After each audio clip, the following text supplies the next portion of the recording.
I want us to have a look at a story captured by Reuters. Blinken talks to Kenyan president about Haiti crisis, says State Department. March 9, Reuters.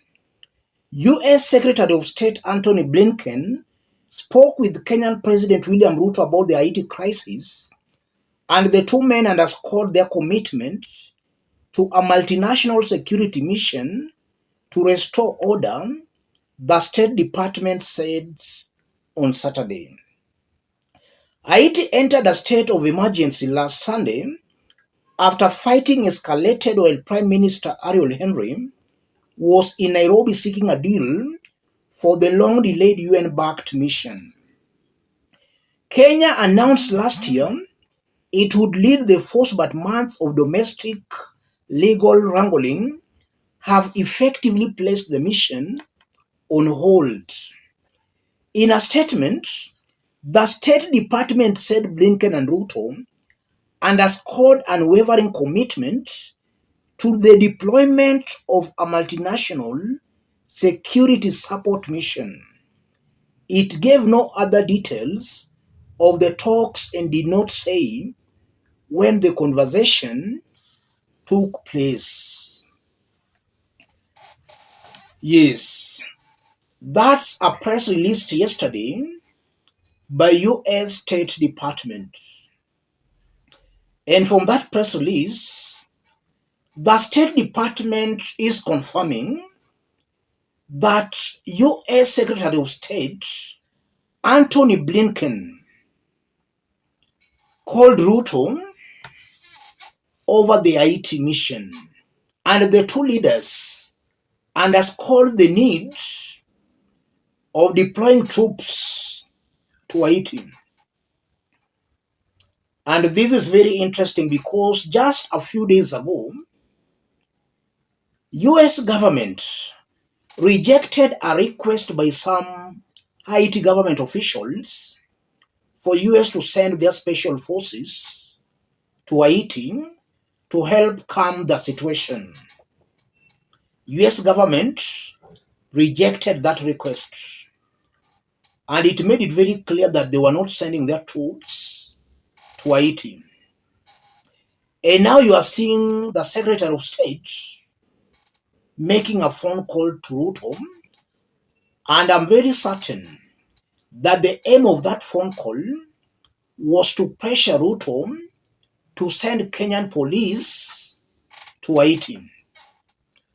I want us to dig deep into this for Kenyans to understand what this means. If you are watching us but you have not yet subscribed, subscribe, give this video a like. Let's proceed. That phone call confirms that the United States of America see William Ruto as a very naive leader who they can just twist and use as they want. They see him as a weakling, somebody who cannot stand up against the United States of America. And that's why that phone call was made. If you look at Ruto, he has now been in power for slightly under 2 years now. Slightly under 2 years. What Ruto has done in these slightly under 2 years, he has proved to the whole world that he doesn't have the best interests of Kenyans at heart. What he cares about is what the West, America, Britain, all those superpowers are saying. He's coming out to me clearly as a puppet of the West. There is serious insecurity in Kenya as I talk. In Baringo, people are fleeing their homes. West Pokot the same, Turkana the same, Elgeyo Marakwet the same, Lamu the same. serious insecurity in the country. Ruto sees no need of deploying more police officers to those areas, but he sees the need of sending Kenyan troops to Haiti.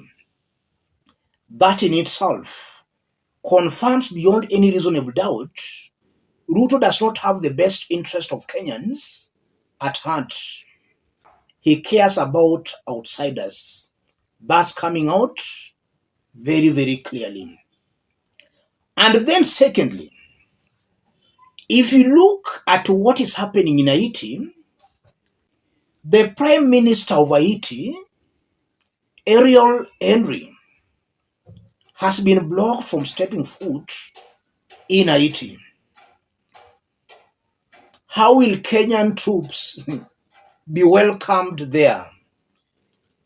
Ruto wants to sacrifice our Kenyan police officers. That's a war zone. There is no peace to be maintained there. That's a war zone. And I honestly believe that William Ruto sending our police officers to Haiti, that in itself confirms Ruto has a plan or a plot to sacrifice our Kenyan police officers. As much as that mission is voluntary, I'm seeing a concerted effort to force Kenyan troops to go there. As I conclude, Ruto is coming out as an embarrassment to Kenya, and not only to Kenya, but even to Africa.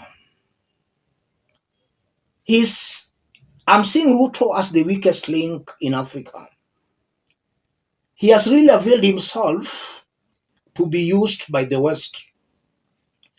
And that reinforces the notion that it might be true that it's the West that forced Ruto on Kenyans.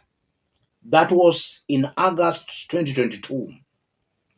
It reinforces that notion because Ruto is very loyal and very obedient to the West. He doesn't even care what Kenyans are feeling. So I'm seeing it coming out clearly. Ruto knows Kenyans never elected him. He knows where his power came from. I think that's coming out very clearly. And you are seeing that he's very loyal to the West and not even Kenyans. He doesn't care.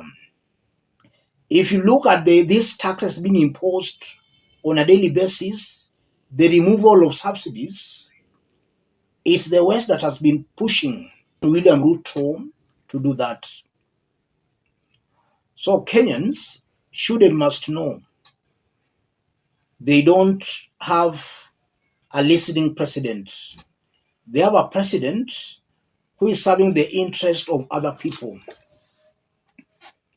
If only our parliament was working, Ruto ought to have been impeached. I'm seeing a man who is not patriotic here. Let me stop it there. If you are watching us but you have not yet subscribed, subscribe, give this video a like. And for those who have not yet known, we are now on TikTok. In case you miss us here, check us on Dennis Odingo TikTok, where we also do daily political analysis. Thank you. God bless you. God bless Kenya.